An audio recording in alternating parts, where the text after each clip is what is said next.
blockbuster home run with the weight of the wine. They are comfortable making wine that's a little lighter because they think it's prettier that way. So I have that in common with Beaujolais. So that doesn't offend me or shock me. So pre-Beaujolais as opposed to Nouveau or something like that.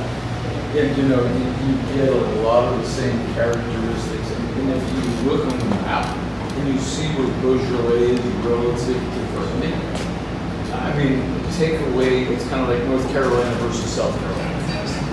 You're in that same geographical area, so you're going to get a lot of the same physiological issues or things you're going to get out of the code.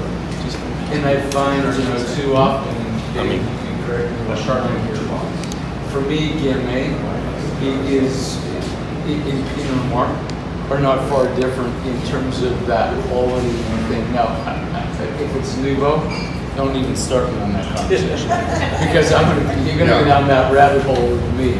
But when you're talking about Cru Beaujolais or even Beaujolais Village, I so agree with your assessment because as I sit here, you know, if I did this blindly, I'd go, is that a Bourgogne or is that a Gamay? Yeah, the good ones, definitely.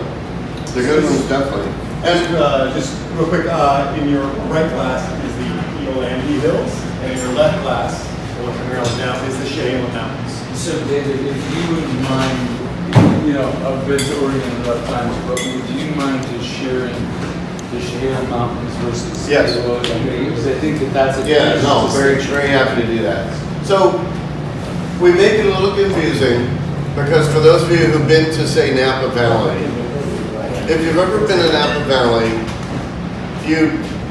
from almost anywhere in the valley, you sort of get the lay of the land immediately because there's mountains on one side, mountains on the other, and it's a long, skinny valley, and that's it. That's Napa Valley. And the entire valley is basically within just the county of Napa. The Willamette Valley is several times longer, several times wider, and encompasses all or parts of, I think, 6 counties. So it's a much larger area.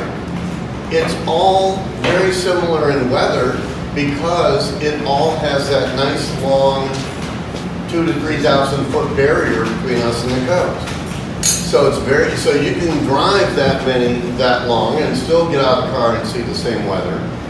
But it's much bigger. It's the size of Napa, Sonoma, Lake County, and Mendocino County, probably all combined. I need to go home and actually double check that, but I'll bet it is. You know, it's a much larger area. On the valley floor, thanks to various geological occurrences over the years, the valley floor is super rich topsoil. That's why Monrovia Nursery and these other places that ship plants all around the world grow their starts there because they have this virtually endless supply of rich topsoil, which would be terrible for grapevines. What the vines want to do, well, it wouldn't be terrible for the vine, it'd be terrible for the wine made from it. The vine would love it. Vines want to grow up to the top of an oak tree along a moist riverbank. That's what a vine wants to do. We're the jerks that say, no, we're going to plant you in dry rows on these hillsides without topsoil. Because that's where we find they make the best flavors. And so we're the ones who have our own ideas about it. That rich topsoil in the bottomland also stays moist a little longer. And between the topsoil and the moisture, we'd have a hard time reining in that growth. You know, we would win the award for biggest grapevine, and that's the only award anybody would ever give us. So in staying out of there, we'd look to the little dollops of hills around the valley. And the one my winery and vineyard are in, it's called the Willamette Hills, and that is your right-hand glass, the one you poured first. Correct. Yep. The one there are just to the set of hills just to the north of us, and then some of you may have heard of is called the Dundee Hills, and some other wineries like Domaine Serene, etc., are in the Dundee Hills. And to the north of that are the Chehalis Mountains, which are still hills. Don't no one's keys ever in the Chehalis Mountains. It was still just hills. Harry would tell you yes, you're right.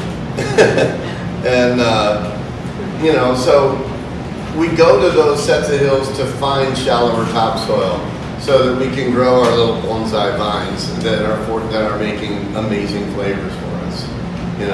That's why we're in all those hills.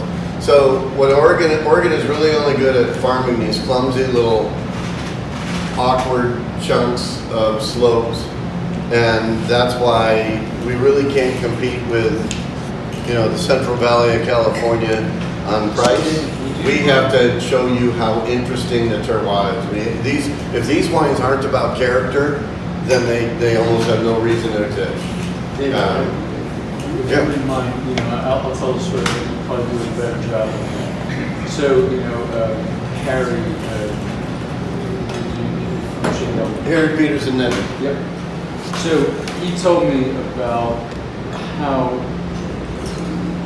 the Willamette was developed, 10,000, 15,000 years ago. Do you mind just, if you remember? Well, it's even longer than that. I mean, it starts a lot longer than that. The Willamette Valley was there a long time ago, and there had been some uplift of sedimentary soil that used to be ocean floor. And there had been some lava flows coming from the building of the Cascade Mountains. So when you're in the Dundee Hills, it's all volcanic soil. When you're in the Willamette Hills, it's almost all volcanic soil.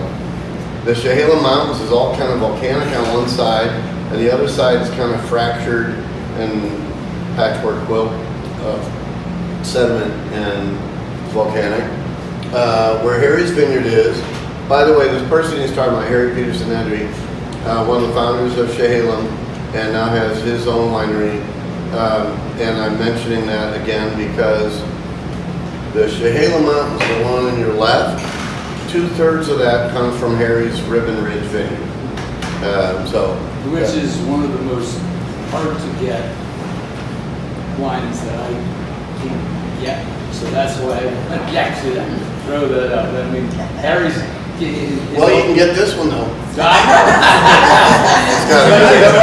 Harry doesn't make friends easily. That was one of my points. Wow, people in the valley don't think that. He'll talk to anybody. When it comes to selling his fruit, he's very scarce about that. But I've known Harry for a very long time, so I'm happy to buy a little fruit from him. I love my own fruit. The one on the right, I keep having to I don't know why I can't just see left and right. I gotta look like this. The one on the right is the Willamette. The left is going to be the Chehalis Mountains. The Willamette is mostly for my own vineyard. And I don't like to tell people what to taste, but just as a general rule, to me I find that Willamette tends to be a little more earth-driven and silky and rich, whereas the Chehalis often tends to be a little more firm and kind of berry fruit driven.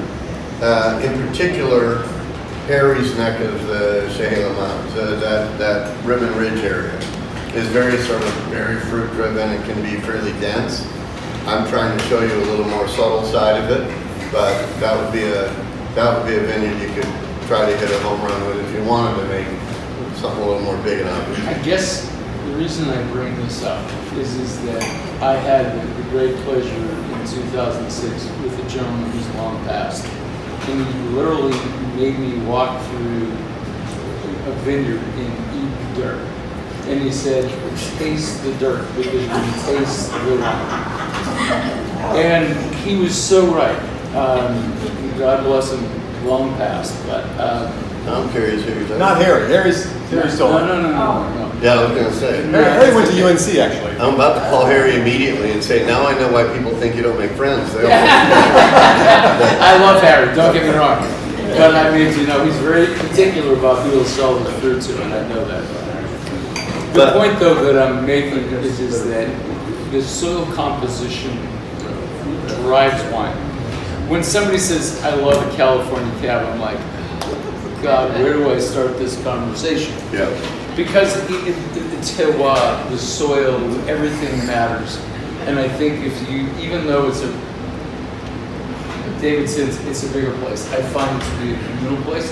If you ever go there, though, every place is rather unique around the Willamette, even though it's a fairly short ride out of Portland.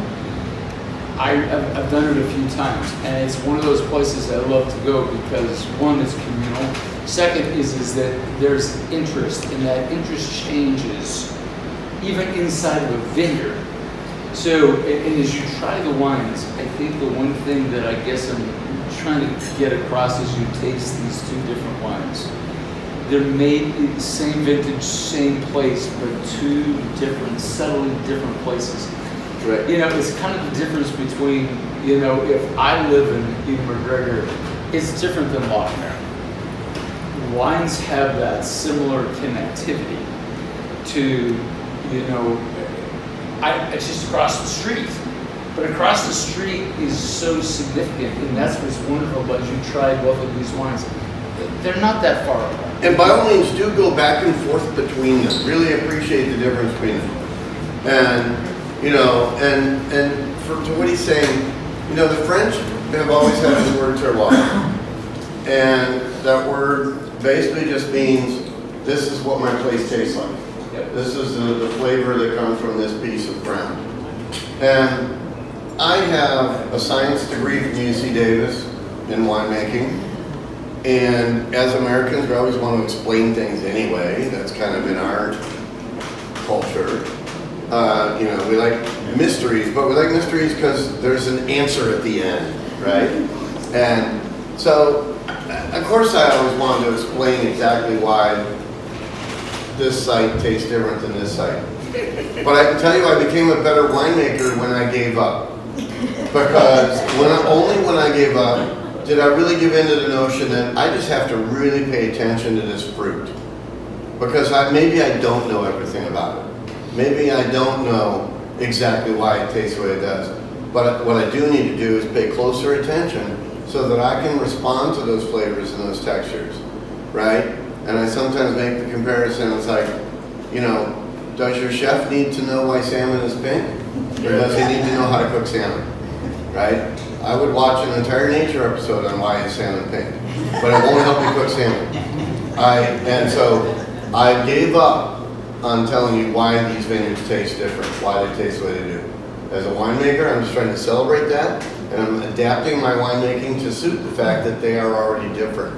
And I think you can see some of that. I think you can see some of the more maybe brambly side of the Chehalem and sort of the sort of silkier, earthier side to the Willamette. And you might have your own descriptors, that's fine, but you can still see the difference in terroir.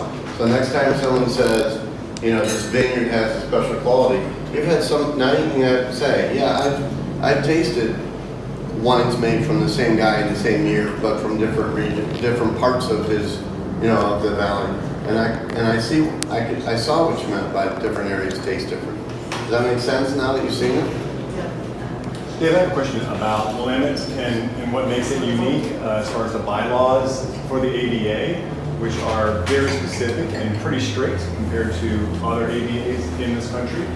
And can you talk about how that, you know, protects the quality of every time you see Willamette Valley on the label, what can you expect to see from that? We do try to protect the name of the Willamette Valley because we feel like, and names do get bastardized, right? There have been a couple times where California producers were trying to put a name on their bottle that did all but say it was from the Willamette Valley when it wasn't necessarily. So we try to protect it in that sense, but we've also always in Oregon had the strictest labeling laws in the country in terms of what percentage, you know, whether, like, in California, if I label something Pinot Noir, it has to be at least 75% Pinot Noir. Pinot Noir, we've been talking about, I mean, this is very elegant and delicate. In fact, you're tasting two Pinot Noirs, both made by the same person in the same year, and they don't even taste the same, really. So you can imagine how easy it would be to completely ruin this with 25% Syrah or something, right? In Oregon, we've always been 90, I think we were 90% originally. I think we're at 95% now. And the reason I don't know is because I never ever thought I was going to blend anything other than Pinot Noir into Pinot Noir. So I didn't even pay attention when they changed the law.